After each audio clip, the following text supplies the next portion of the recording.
جس کا بٹن ٹوٹ جاتا ہے نا محفل میں، اس کی ساری توجہ محفل پہ نہیں ہوتی، اپنے بٹن پہ ہی ہوتی، حالانکہ کوئی بھی نہیں دیکھ رہا، کسی کو پتہ بھی نہیں، لیکن وہ بار بار غور کرتا ہے کہ یار ایک بٹن میرا کام ہے، کسی کی نظر پڑے گی تو کوئی کیا سوچے گا، اور گھر جا کے بھی وہ پریشان ہوتا ہے کہ تم نے یہ کیا میرے ساتھ سلوک کیا، آج مجھے وہ والی ویسٹ کوٹ دے دی جس کے 3 بٹن ہی کوئی نہیں تھے۔ میری بات کو سمجھیے گا، یہ اور آپ جتنے مرضی بڑے ہیں، آپ اپنے آپ کو بڑا محسوس نہیں کرتے۔ کپڑے ان دھلے پڑے تھے، دھونے والے تھے، حضور گھر تشریف لے آئے۔ اللہ کے رسول صلی اللہ علیہ وسلم نے فرمایا عائشہ انہیں دھو ڈالو۔ کپڑے جب دھل جاتے ہیں تو اللہ کی تسبیح کرنے لگ جاتے ہیں، یہ جب دھل جاتے ہیں تو اللہ کی تسبیح کرتے ہیں۔ صفائی ایک بڑا ضروری کام ہے، اور نبی پاک صلی اللہ علیہ وسلم نے اس کو پسند کیا ہے۔ ایک شخص حضور کے قریب سے گزرا تو اس نے بکھرے ہوئے اس کے بال تھے اور بڑے اس کے پراگندہ حالت تھی۔ کچھ لوگ آرٹیفیشل درویش بھی بن جاتے ہیں، میک اپ کر کے بھی درویش بن جاتے ہیں، یعنی بلا سارا کچھ گھر میں پڑا ہے لیکن کہتے نہیں میں درویش ہو گیا ہوں، تو اس کو بھی شریعت پسند نہیں کرتی۔ تو صحیح ستہ کے اندر یہ روایت موجود ہے کہ نبی کریم صلی اللہ تعالیٰ علیہ وسلم کے پاس سے وہ شخص گزرا تو حضور نے بلا لیا اور بلا کر کے فرمایا یہ کیا حال بنایا ہوا ہے، تیرے کپڑے کس طرح کے، کنگھی کیوں نہیں کی؟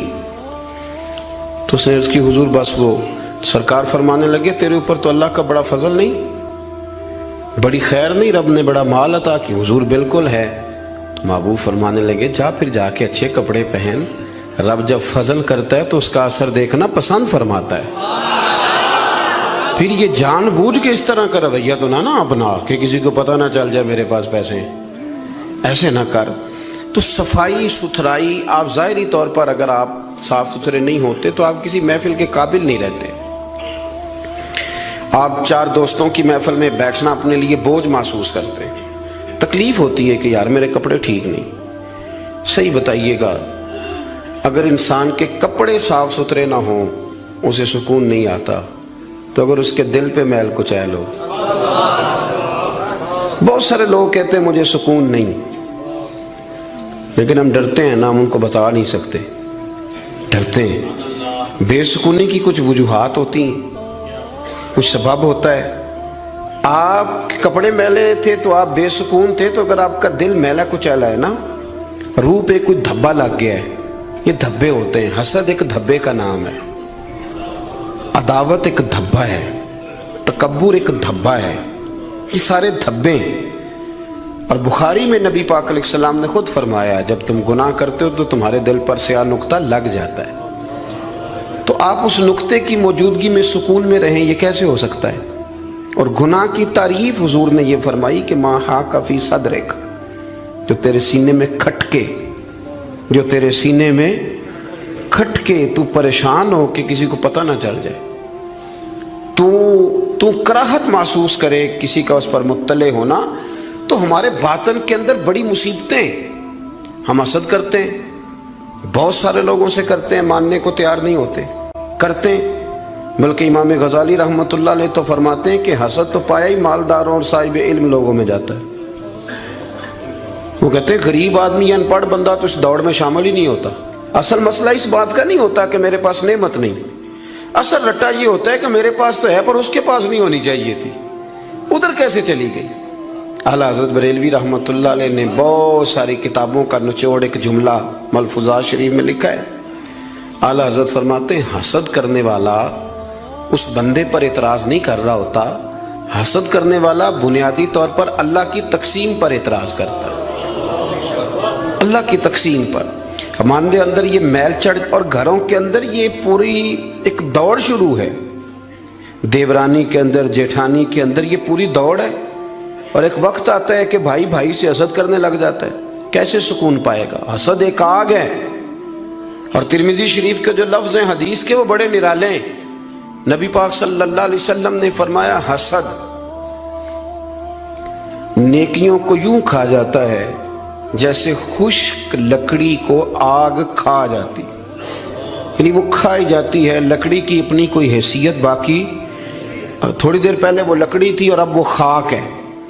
حسد کھا جاتا ہے، تو اور پھر مزے کی بات یہ کہ یہاں حضور نے ایک اور بھی بات بیان کی، میں حسد نیکیوں کو کس کو کھاتا ہے؟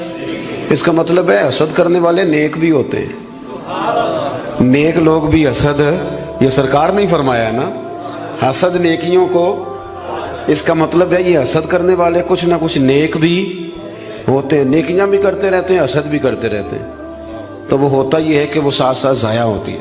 حسد نہ کریں، رشک کریں، رشک کریں۔ آپ کہیں کیا بات ہے؟ جناب عائشہ صدیقہ رضی اللہ تعالیٰ عنہ فرماتی ہے میں نے ساری زندگی سیدہ خدیجہ الکبریٰ پہ رشک کیا ہے۔ کیا بات تھی اس عورت کی، ان کا رنگ بھی زیادہ گورا نہیں تھا، سرکار سے عمر بھی کچھ زیادہ تھی، 2 دفعہ پہلے نکاح بھی ہو چکا تھا، پر کیا قابل رشک بی بی ہے کہ جسے اپنی ساری حیات ظاہرہ میں میرے نبی پاک نے یاد کیا ہے۔ اب رشک کریں، کہیں کیا بات ہے، اللہ اسے دیا تو مجھے بھی دے، رشک سے۔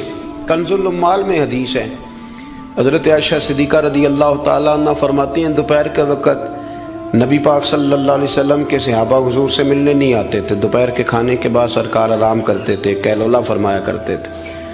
ایک بوڑھی آ گئی ملنے، اس وقت صحابہ نہیں آتے تھے، بوڑھی آ گئی اور دروازے پہ آ کے جب اس نے اپنی آواز نکالی نہ، پوچھا کون ہے، تو اس کی آواز، کچھ آوازیں بندہ بڑا ان کا شناسا ہوتا ہے نا، وہ بڑی ذرا ٹھہر جا مؤذن میرا دل دھڑک رہا ہے، وہ کہیں کعبہ گر نہ جائے تیری شوخ اور مست اذان سے، کچھ آوازیں بندے کے کان میں پڑتی ہیں تو مزہ آتا ہے نا۔ تو وہ خاتون باہر جب بولی تو سرکار دو عالم علیہ السلام آرام فرماتے فٹافٹ اٹھ گئے، حضور نے دروازہ کھولا، بوڑھی کو بٹھایا، کھانا کھلایا، دیر تک وہ باتیں کرتی رہی، سرکار جواب دیتے رہے، اور جناب عائشہ صدیقہ کہتے ہیں لوگ پہلے بھی بڑے آتے تھے پر آج ذرا انداز نرالا تھا، حضور نے بڑی محبت کی، جانے لگی تو حضور نے تحفے بھی بڑے ہی دیے، میرے کریم نے بڑا ہی پیار کیا، بڑا نوازا۔ میرے دل میں خیال آیا کہ یہ خاتون جاتی ہے، حضور بھی جائیں گے، رات کو واپس لوٹیں گے تو میں پوچھوں گی یہ کون تھی، لیکن وہ چلی گئی، حضور تو لیٹ گئے اور گہری سوچ میں چلے گئے۔ جناب عائشہ کہتے ہیں میں قربان جاؤں، میں قریب گئی، قدموں میں بیٹھ کے عرض کی حضور دنیا تو پہلے بھی بڑی آتی ہے، یہ بی بی کون تھی؟ تو میں نے بات کی تو حضور رو پڑے، اٹھ کے بیٹھے، سرکار فرمانے لگے عائشہ یہ بی بی میری پہلی زوجہ سیدہ خدیجہ الکبریٰ کی سہیلی تھی، ان کی سہیلی تھی، یہ عائشہ خدیجہ کے دور میں آتی تھی، خدیجہ کھانا کھلاتی تھی، وقت دیتی تھی، پیار کرتی تھی۔ فرمایا آج میں نے اس روایت کو زندہ کیا، حسن العہد من الایمان، تعلق اچھے طریقے سے نبھا دینا یہ بھی ایمان کا حصہ ہے۔ حضرت عائشہ اس کو بیان کر رہی ہیں، آپ دیکھیں صحابہ ایک دوسرے کی شان بیان کرتے ہیں۔ حضرت عائشہ صدیقہ سے پوچھا گیا، بخاری مسلم دیکھیے، توجہ ہے میری بات پر؟ حضرت عائشہ صدیقہ سے کسی نے پوچھا نبی پاک صلی اللہ علیہ وسلم کو سب سے زیادہ پیارا کون؟ جناب عائشہ صدیقہ سے پوچھا سب سے زیادہ پیارا کون؟ تو جناب عائشہ کہنے لگی یہ صاف ستھری بات ہے، سیدہ فاطمہ الزہرا۔ اس شخص نے فوراً پوچھا، مشکات دیکھیے اٹھا کے، اس نے پوچھا جی مردوں میں؟ تو آپ نے فرمایا فاطمہ کے شوہر علی المرتضیٰ۔ فوراً ایک دوسرے کی شانیں بیان ہو رہی ہیں، ایک دوسرے کی عظمتوں کا تذکرہ ہو رہا ہے۔ مولا علی شیر خدا کرم اللہ تعالیٰ وجہ الکریم فرمایا کرتے تھے میں تمہیں بتاؤں سب سے بہادر کون ہے؟ حضور بتائیے، فرمایا ابو بکر صدیق۔ فرماتے وہ بدر کی رات جب حضور کے چھپر شریف کا پہرا دینا تھا، چھپر کا پہرا دینا تھا حضور کے چھپر شریف کا، تو بڑا مشکل کام تھا، کون وہاں کھڑا ہو؟ تو فرماتے ہیں لوگ ابھی سوچ رہے تھے کہ وہاں کون جائے گا، سوچ رہے تھے کہ کون جائے گا، لیکن ابو بکر تلوار لے کے کھڑے ہو گئے، کہنے لگے کوئی اور کیوں جائے گا، میں حضور کے اس چھپر شریف کی پہرے داری کروں۔ تو ایک دوسرے کی تعریفیں کر رہے ہیں، ایک دوسرے کی فضیلتیں بیان کر رہے ہیں، یہ رشک کرتے تھے۔ حسد ہمارے ہاں نا کار تعریف ہی رہے ہوتے ہیں، پر وہ ہلکا سا نچوڑیں تو اندر سے حسد نکلنا شروع ہو جاتا ہے، لمبا بھی نہیں نچوڑنا پڑتا، بس ہلکا سا کہتے ہیں باقی تو ساری باتیں ٹھیک تھیں، لیکن آپ نے دیکھا ہے آنے جانے میں نخرہ کتنا تھا، بس وہ نکل آیا، وہ نچوڑ لیا، وہ گیا کام سے، سارا کچھ ختم ہو گیا۔ وہ ایک بات میں طے، حسد نہیں کرے، آپ کو تکلیف دے گا، آپ اذیت میں آئے،